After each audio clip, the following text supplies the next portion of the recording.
Lytton के समय में हुआ था द्वितीय आंग्ल अफगान युद्ध। देखिएगा, इसी के समय में हुआ था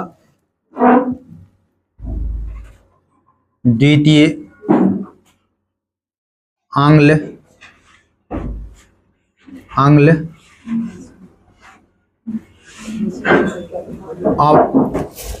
अफगान युद्ध। इसी के समय में हुआ था, लीटन के समय 1878 से लेकर 80 तक हुआ था। आंग्ल मतलब अंग्रेज और अफगान के बीच युद्ध हुआ था, ध्यान देना है। और यह युद्ध जो है खत्म जो हुआ था उस संधि का नाम है गंडमक संधि के तहत खत्म हुआ था। संधि के तहत खत्म हुआ था। इसमें किसके बीच संधि हुआ था? तो एक तरफ लीटन और अफगान के तरफ से जो था याकूब खान। कौन था? याकूब खान। ज्यादा कुछ इसके बारे में नहीं जानना है। द्वितीय आंग्ल अफगान युद्ध 1878 से 80 के बीच जो हुआ था वह लीटन के समय में हुआ था और ये गंडमक संधि के तहत खत्म हुआ। और इसमें लीटन और याकूब खान के बीच संधि लिखेंगे। इसी के समय में भारतीय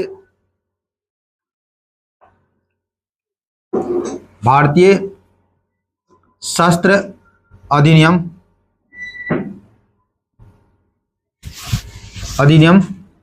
1878 में पारित, यानी कि उसने देख चुका था कि 1857 के विद्रोह में जिस प्रकार से वहां पर लोगों ने क्रांति किया था शस्त्र लेकर, तो इसीलिए भारतीयों पर ये केवल किस पर ये नियम किस पर लागू होगा?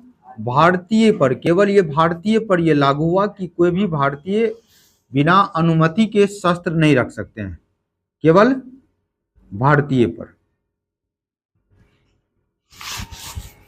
इसे इस बात का इसे भय था कि 1857 की क्रांति के बाद फिर से एक बार क्रांति न हो जाए, इसीलिए ये लाया था।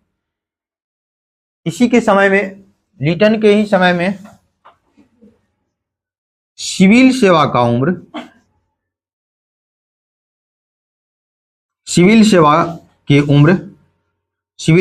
उम्र यानी सिविल सेवा का मतलब ये हुआ कि अभी जिस प्रकार से सिविल सेवा में IAS IPS बनता है, उसी प्रकार से ईस्ट इंडिया कंपनी में जो सबसे बड़ा अधिकारी होता था वह सिविल सेवा के द्वारा होता था।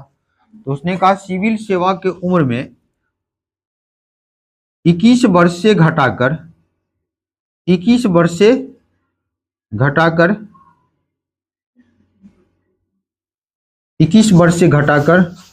19 वर्ष कर दिया। अब सोचिए कि 19 वर्ष कर दिया तो भारतीय तो लोग कम शिक्षित है, तो स्वाभाविक है कि उसको शिक्षा लेने में समय लगेगा। इसलिए उसने 21 वर्ष से घटाकर कितना कर दिया? 19 वर्ष, ताकि भारतीय इसमें प्रवेश न कर पाए। ठीक है। समय में वैधानिक सिविल सेवा आयोग का स्थापना हुआ। सिविल सेवा आयोग लिखेंगे। इसी के समय में वैधानिक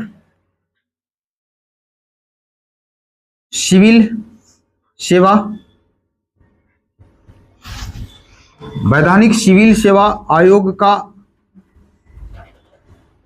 गठन हुआ और यह गठन 1878 में हुआ।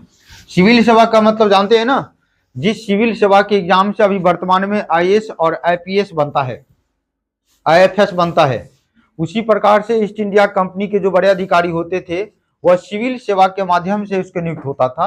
अब वह जो 21 वर्ष से घटाकर 19 वर्ष कर किया गया, तो वैसे व्यक्ति को जो चयन किया जाएगा तो किस आयोग के माध्यम से किया जाएगा? तो सिविल सेवा आयोग के माध्यम से किया जाएगा। तो ये सिविल सेवा आयोग का जो गठन किया गया है, वैधानिक मतलब ये कानूनी रूप से जो गठन किया गया है वह कब? 1878। इसी के समय में हुआ है 1879 में सूती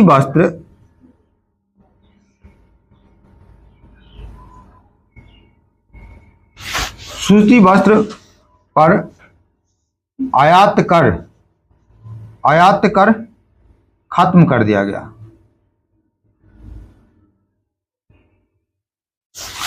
1879 में सूती वस्त्र पर आयात कर खत्म कर दिया। कि जैसे मान लीजिए कि समझिए, जैसे ये इंडिया है, जैसे कि ये इंडिया है, अगर इंडिया से कोई वस्तु अगर दूसरे देश में भेजा जाता है तो उसे क्या कहा जाता है? निर्यात। अगर अगर दूसरे देश से वस्तु भारत में आएगा तो उसे क्या कहा जाएगा? आयात कहा जाएगा। उसने क्या किया कि ब्रिटेन से, यूरोप से जो वस्तु आता था, जो खास करके यूरोप से सूती वस्त्र भारत में आता था, तो उस पर भी टैक्स पहले लगता था।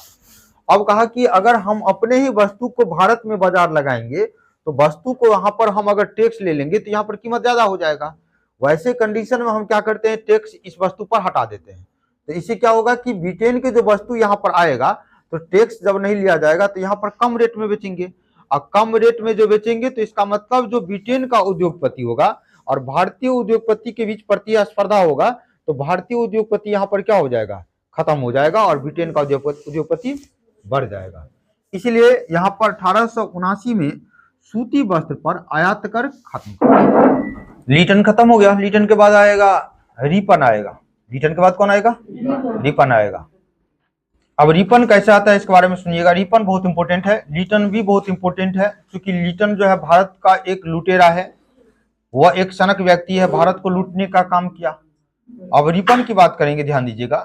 तो रिपन में क्या होता है कि ब्रिटेन के जिस समय लिटन भारत में आता है उस समय ब्रिटेन के प्रधानमंत्री जो रहता है बेंजामिन डिज़रायली, ध्यान